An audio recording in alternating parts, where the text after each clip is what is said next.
I guess here we are making this crazy video just to make sure. I love Nyroc, I love his stream. We're doing it only because he needs to learn how to do post-game analysis. And I also heard it was a crazy game, so I have to take a look with you guys. I missed the stream unfortunately, but well, time to make it up. So Nyroc was sent in this game and we have famous Bogyoku as his opponent. And let's see how it went. So he starts normally with a Ibisha. Seems so far normal. Here, well, it is okay. Bishop exchange. Alright, so it's a bishop exchange. Very well studied so far, it's Nyroc. Okay, we have a first read-the-witch move. In some strategies you're gonna call it a fading static rook. You pretend to go static and then suddenly go free bishop. But there is a problem. There's a space here that will allow opponent to drop a bishop immediately and make a horse. So in some cases we have to be careful about that. But well, it seems that Nyroc is very aggressive and he wants immediately attack on the line that his opponent has control of. Let's see how it goes. So the first suspicious move is here. Usually you wanna keep the rook and the bishop apart, so the king would go here or here in this type of mini Yagura shape. Well, it's not technically Yagura, but it's easier to explain this way. And yeah, I know I was supposed to roast Nyroc, but just to give you some idea why is this double bet, is that your opponent is attacking from this side. So it means you bring your king closer. But we're gonna give Bogyoku a slack, because Bogyoku means an attacking king, so he's suicidal since the beginning of the game. So let's see how it goes. Pound push, of course, no castling is necessary for the best streamer on Shogi streamer on Twitch. He just goes for it. Pound push, opening the king even more, alright. Climbing silver, very well, and a pound drop. Very good pound drop actually, because if the rook takes, here is the bishop drop. I think I've already made a video about this bishop drop before, explaining it very simply with penguins and bears. And I even paid Nyroc to watch it on his stream, but I guess it didn't work for him to remember. This bishop is a perfect counter, pinning the rook and the king. So there is nothing he can do. He can of course try to make this counter check. But if the rook takes, silver takes, bishop takes the rook, you can see Bogyoku is left with 3 big pieces, 2 in hand, 1 on board, and its Nyroc had a huge disadvantage. Well, happily for him, his opponent took it with the bishop and his rook came unpunished. So, lucky you, it's Nyroc. Lucky you. Here, he jumps with the knight. It's Nyroc, of course, eats everything that he sees.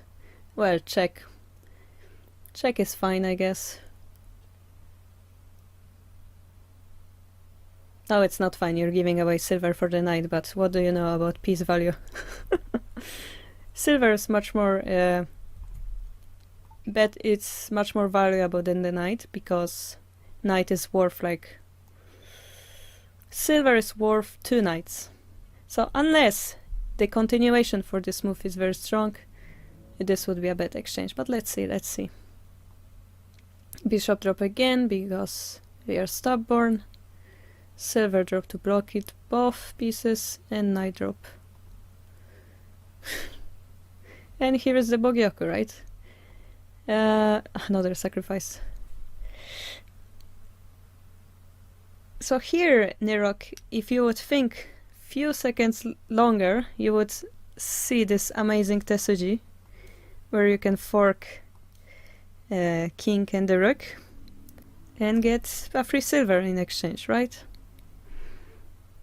Also, when he runs, I don't know where he runs to, but let's say he's the Bogyoku, so he runs to the most erratic place on the board. You can take this rook and promote it and protect this bishop line once again. So that would be quite a good exchange here.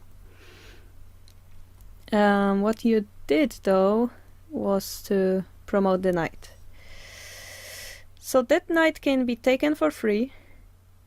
Sure, rook can be exchanged, but again, you gave away another piece. So you sacrifice the silver for the knight, and you gave away the knight, which means you gave away a silver. Well, 6q, I would expect that much, but I believe you can go higher, so try to not give away 3 pieces.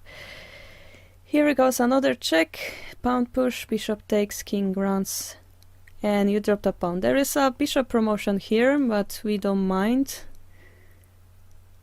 making a very powerful horse in the middle of the board. Sure, we go for a cheeky pawn drop. Very well. And here you cannot promote your bishop anymore. Very well played, Bogyoku, defending that. Well, obviously Bogyoku is playing a troll strategy where he puts the king in front of the pieces, but seriously speaking, there are some openings that target the entering king since the beginning of the game. So like, for example, pushing generals up to put a pressure on big pieces of the opponent and then somehow managing to get your king through.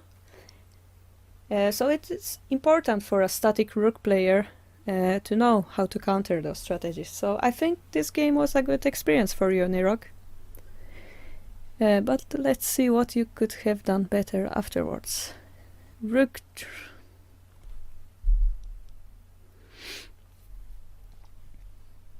Do I even have to comment that?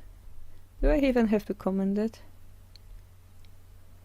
So one thing is good. You drop the rook in the opponent's camp, going for the dragon. That's a very good way of thinking, but it was the unsafe square. I'm sure everybody knows that.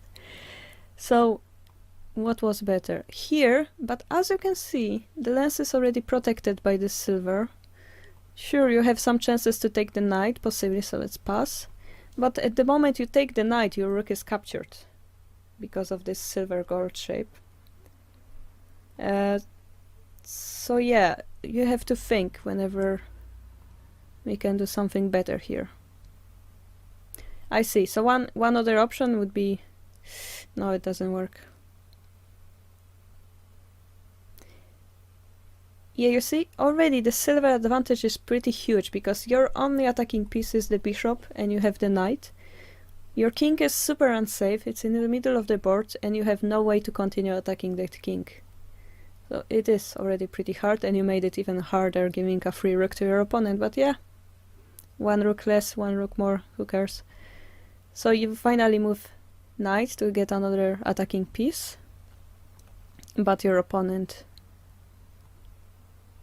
just goes for that new Gyoku, just goes for the entering king.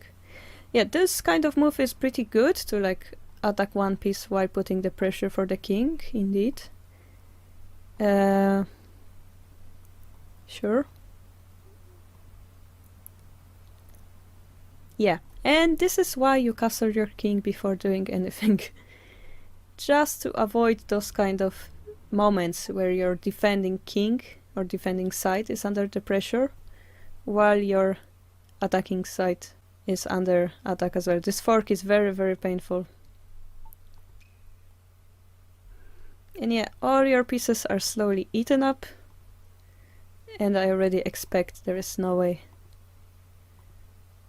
of stopping the king from entering.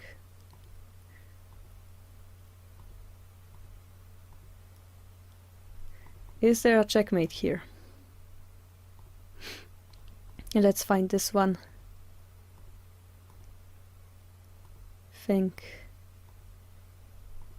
So the bishop is protecting here, so probably there is...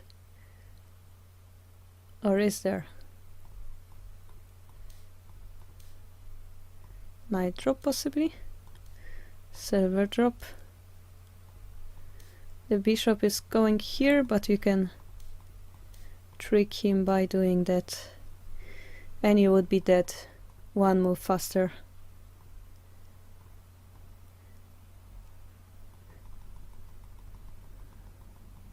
And the game ended up in full-fledged entering king anyway.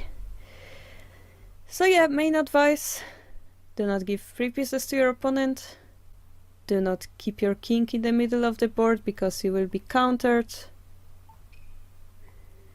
And most importantly, stay for the post-game discussion so that you can learn something. Wink wink.